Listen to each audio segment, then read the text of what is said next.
de la tolérance au péché. Vous savez, chaque enfant de Dieu arrive à un certain moment de leur vie dans la foi chrétienne qu'ils puissent ressentir ce sentiment. Comme si ce que vous êtes en train de faire devient normal.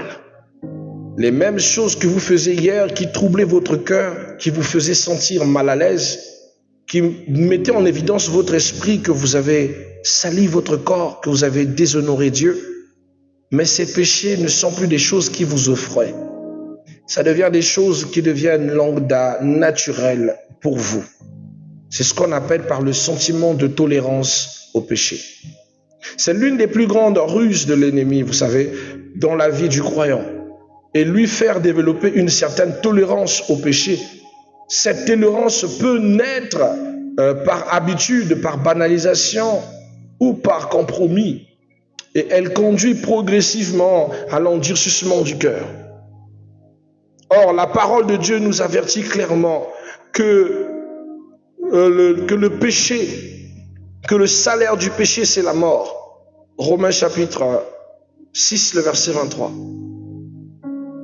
Donc, normalement, aucunement, une forme de tolérance ne doit rationaliser le mal en votre cœur. Alléluia.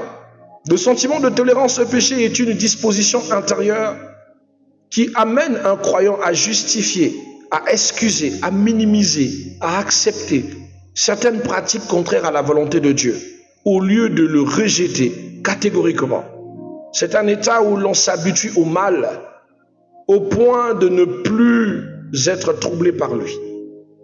Ah, souvent tu te dis, j'ai fait ceci mais je n'ai pas ressenti le tort.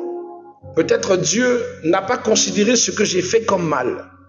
Parce que souvent on se dit que notre esprit c'est le jugomètre du mal. C'est pas faux car la Bible dit l'esprit rend témoignage du péché. C'est-à-dire qu'il nous dit ce qui est mal. Il nous fait comprendre que nous sommes dans un tort. Or, bien aimé, le fait d'habituer votre corps à un mal que vous faites peut créer en vous ce qu'on appelle la tolérance au péché. Ce n'est pas l'esprit qui ne parle plus, ce n'est pas l'esprit qui ne dit plus, qui n'arrive plus à te faire véhiculer que ce que tu fais est mal, mais tu es arrivé à un niveau de normaliser le mal et à te prouver à toi-même que Dieu a assenti à ce que tu fais et que Dieu ne te punit pas. Vous savez, il y a même d'autres personnes qui te disent quand tu ne ressens pas la culpabilité, ça veut dire que tu n'as rien fait de mal. Or, c'est faux. Moins tu reçois la culpabilité d'un mal que tu commets, pire est la condition. Petit 2, les origines. C'est quoi l'habitude? Lorsque vous vous laissez souvent exposer à une même faute, le cœur peut se durcir, perdre la sensibilité spirituelle. Ça fait partie des origines de ce sentiment-là, de ce sentiment de normaliser le mal. Il y a aussi la comparaison. C'est-à-dire, souvent on essaye de comparer la fois dernière où on a péché, que Dieu nous a pardonné, et cette fois-ci où nous avons encore fait, et que nous avons l'impression que Dieu est moins en colère. N'est pas moins en colère. En fait, c'est toi qui es en train de normaliser le mal que tu fais. Il y a pire que moi. Et ça, c'est souvent ce que tu te dis. Ou encore, tu dis, tout le monde le fait. Et ce sont des choses qui nous poussent aux faiblesses. À deux fois, tu t'assois, tu dis, mais tout le monde le fait. Si moi je le fais, ça fait quoi? Il y a d'autres qui le font, après ils se marient, c'est pas grave. Il y a d'autres aussi qui le font, mais après ils changent. Dieu va comprendre.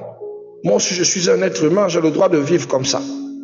Tu normalises un mal qui va te causer beaucoup de tort demain. Et souvent d'autres passent par un principe qu'on appelle par le compromis. C'est-à-dire, ils cherchent à plaire aux hommes et à s'adapter à la société et non à plaire à Dieu.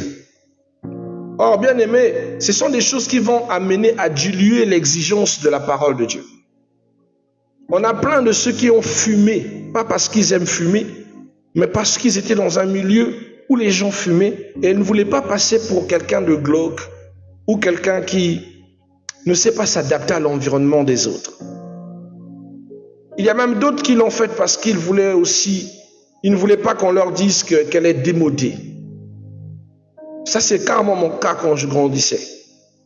J'ai fait plusieurs choses, pas parce que j'aimais ça, juste parce que je voulais être à la hauteur des exigences des autres, me sentir jeune, frais comme les autres le font, m'habiller comme eux, ne pas être dépaysé, mais pas me sentir moins à la mode. Et c'est le chemin qui ramène à la tolérance du mal. 3. Conséquences spirituelles. Quelles sont les conséquences spirituelles de tolérer, d'avoir le sentiment de tolérer le mal? La conséquence spirituelle, c'est que vous allez avoir premièrement l'endurcissement de votre cœur. Hébreux chapitre 3, 13 exhorte à ne pas se laisser endurcir par la séduction du péché. La séduction du péché va endurcir ton cœur, va te pousser à banaliser les restrictions bibliques et à minimiser le mal. Une jeune femme, je disais ça la semaine dernière, a pris de l'eau chaude pendant que sa voisine est allée acheter quelque chose pour son bébé. Elle avait une dent pour sa voisine. Elle était aussi forcément quelqu'un qui priait. Ils vivent tous les deux dans un village. Et parce qu'elle était en colère sur la vie de sa voisine, elle a pris de l'eau chaude à verser sur le bébé de sa voisine. De l'eau chaude très, très chaude, au point où l'enfant a été brûlé de vive voix et que l'enfant a dû perdre la vie. Vous voyez comment est-ce que votre cœur peut commencer à s'endurcir sur les choses qui sont logiques. Quand on lui pose l'action de savoir pourquoi tu fais ça, pourquoi tu es arrivé à une telle extrémité. Elle est restée impassible. Elle arrive à essayer de se convaincre que le mal qu'il a fait à ce bébé était logique. Je vous assure que vous arriverez à un moment où vous faites du mal, mais vous devenez insensible. Vous trompez votre femme, mais vous devenez insensible, impassible. Vous arrivez à justifier le mal que vous faites. Vous arriverez à un moment, à cause de tolérer le péché,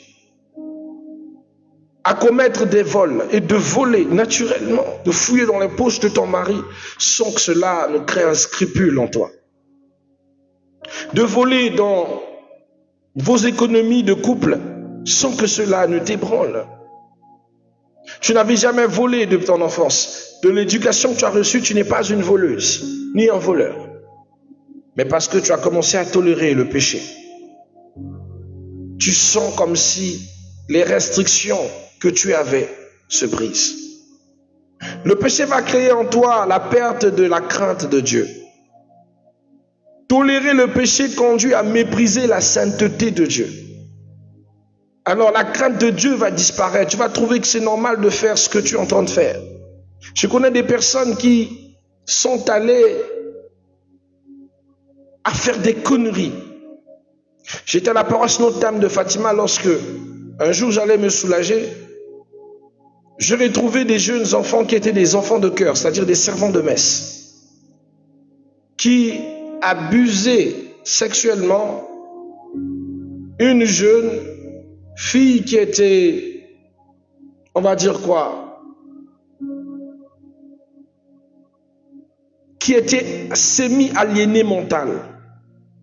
Ça veut dire que sa tête, voilà, elle était ce que nous on appelle ici en Afrique quelqu'un qui, voilà, je pense que vous comprenez. Elle n'est pas seulement trisomique, mais elle avait aussi une déficience mentale. Et ils ont profité de sa déficience. Je ne sais pas qu'est-ce que cette jeune fille faisait là, mais ces enfants-là l'ont profité d'elle, derrière. Et ils étaient programmés pour la messe. Donc on retirait l'aube et on fait du mal à cette petite. Je les ai trouvés là. Et à cette époque, j'étais aussi parmi les servants de messe. J'étais ce qu'on appelait par un sacristain. Alors j'étais dégoûté. J'ai appelé le clergé. Ces enfants étaient sanctionnés et même radiés. Les mesures ont été prises, mais la cruauté de ça la pauvre mère de la fille était dépassée. Elle nous expliquait que ce n'était pas la première fois que son enfant vivait ce genre de choses. Mais qu'elle ne pouvait pas croire qu'on pouvait faire du mal à son enfant à l'église. Je vous assure que des fois, il y a des gens qui prient Dieu, mais qui, dans leur esprit, n'ont aucune once de crainte de Dieu. Ça se passe à l'église. Ils n'ont même pas songé dans leur tête que nous sommes à l'église. La crainte de Dieu disparaît là où le péché se réside. Vous verrez des personnes qui n'ont plus peur. Ils savent que ce qu'elle fait est mal. Elle sait que ça ne pleura pas la présence de Dieu, mais elle s'en fout. Elle le fait quand même. Ça ne te plaît pas Dieu, mais je le fais, j'en ai besoin. C'est malheureux. Il y a aussi le fait que la tolérance au péché peut vous emmener à devenir apostate. Le mot apostate vient du mot apostasie. Petit à petit, l'âme s'éloigne de la vérité et se rend esclave de ses passions. Alors vous allez développer une évangile perverti dans votre esprit, où vous trouvez normal le mal que vous faites. Et vous tolérez ce mal. Vous n'allez plus aimer l'évangile de repens-toi, laisse le mal. Alors vous allez préférer écouter l'évangile de continue ce que tu fais. C'est pas mauvais. Que Dieu tolère vos imperfections. Que Dieu accepte ce que tu es en train de faire. Il y a même d'autres qui quittent l'église pour aller écouter des fanfaronnades, qui ne supportent plus le message de la repentance. Ils deviennent apostates et commettent des actes apostasiques. J'ai vu des pasteurs sombrer dans ce genre de mal et dans ce genre de vice, convainquant des jeunes sœurs d'église pour coucher avec, convainquant des petits enfants pour coucher avec. Je vous dis, combien de cas de viol enregistrent-on au parquet dans ces circonstances-là? Vous entendez toujours que non, c'est un serviteur de Dieu. C'est un prêtre qui a fait. Il a fait ceci, attentation mineure, 1. Et tu te dis en toute sérologie, mais qu'est-ce qui ne va pas dans sa tête? En réalité, le péché l'a rendu apostasique, à un point où il n'a plus de conscience. Ce qu'il a fait, il s'en fout. Même si vous le menottez, c'est pas grave.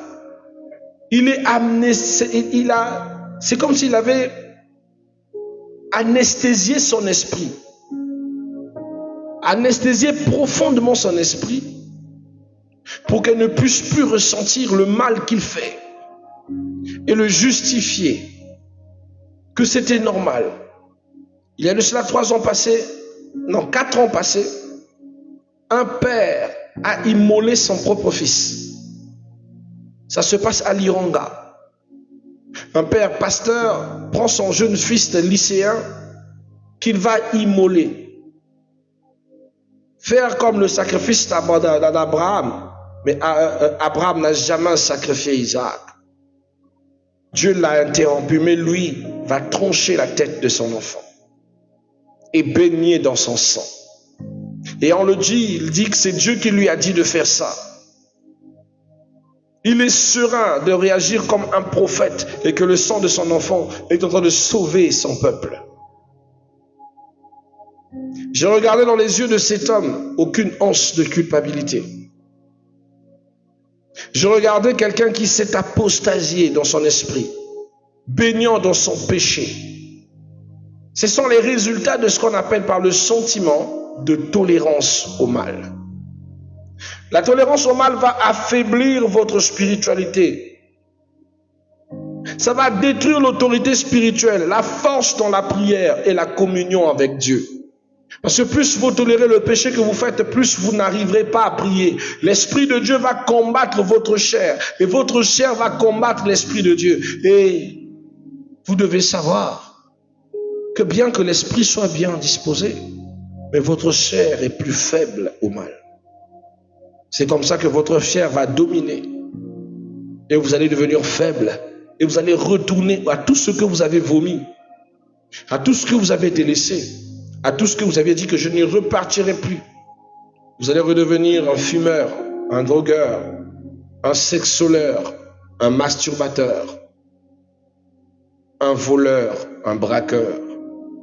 un tueur. Tout ce que vous avez laissé et que vous avez juré de ne plus reprendre. Alors comment y remédier? Comment sortir de cette emprise? Comment vaincre ce sentiment? La première des choses, vous devez renouveler la crainte de Dieu en vous. La Bible dit, dans Proverbe 9, 10, il dit, la crainte de l'Éternel, c'est le commencement de la sagesse. Vous devez renouveler la crainte de Dieu, retrouver à mettre Dieu au centre. Vous savez, crainte, c'est pas avoir peur. Crainte, c'est respecter. Celui qui craint Dieu le respecte. Et par respect pour Dieu, il y a certaines choses que je ne peux pas faire, que je ne peux pas dire. J'entends souvent certains enseignants enseigner. Et tu l'entends utiliser des langages familiers relâchés. Des propos qu'on ne peut pas tenir normalement devant des gens. Parce qu'on est des hommes d'autel, c'est-à-dire des hommes d'église. Mais la crainte de Dieu voudrait que j'utilise un langage qui certes exprimera ce que je veux te faire comprendre, mais sans pourtant t'attirer à des propos malsains qui vont activer peut-être excitation et autres esprits. Je ne suis pas un bêtisologue. La crainte de Dieu abstiendra mes mots. La crainte de Dieu fera que certaines choses ne peuvent pas être dites dans le temple du Seigneur, ni dans sa présence. Vous avez besoin de renouveler la crainte de Dieu en vous. Deuxième des choses, de confesser vos fautes. De confesser ces fautes sans excuse.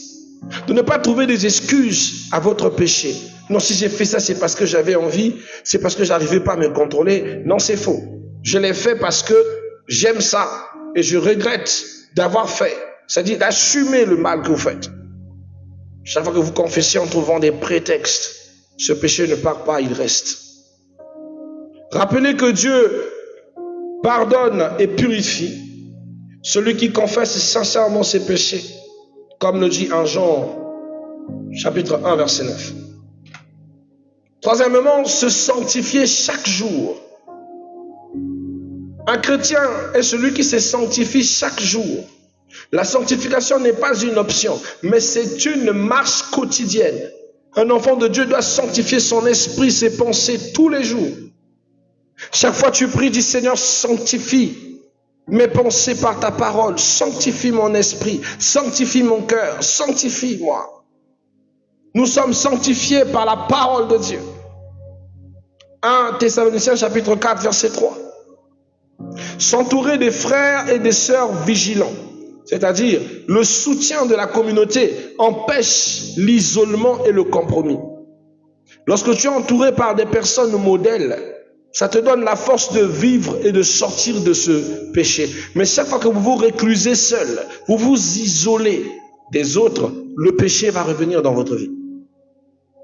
Ce que vous fouillez va revenir. Beaucoup de gens rechutent parce qu'ils ne veulent pas se mêler aux autres. Ils ne veulent pas rentrer dans une vie de prière avec les autres, de se mettre en communauté. Ils s'isolent dans leur coin comme s'ils pourront gérer leur malaise ou leurs erreurs seuls. C'est l'erreur que vous faites qui font que le mal prédomine et vous rechutez. Fixez les yeux vers le Christ. C'est toujours important car garder le regard sur le Seigneur, c'est se fixer sur un modèle prédéfini. Et c'est permettre à Dieu de nous séparer du mal qui est joint à la jointure, ce mal que seul le Seigneur, Hébreux chapitre 12 verset 2, est capable de sectionner. Car la Bible dit la parole de l'Éternel est une épée à double tranchant capable de séparer la moelle et la jointure. Vous avez besoin de ça. Alors ne tolérez pas le mal. C'est mon partage de ce matin. Soyez les personnes vives qui rejettent le mal. Qui n'acceptent pas que son corps commence à s'adapter au péché. Dit non, Seigneur, je ne veux pas m'adapter. Je refute ce mal. J'ai commis, c'est vrai, ça arrive de faire des erreurs, mais je ne veux plus répéter. Donne-moi la force. Je confesse ce péché. Je confesse que j'ai mal agi.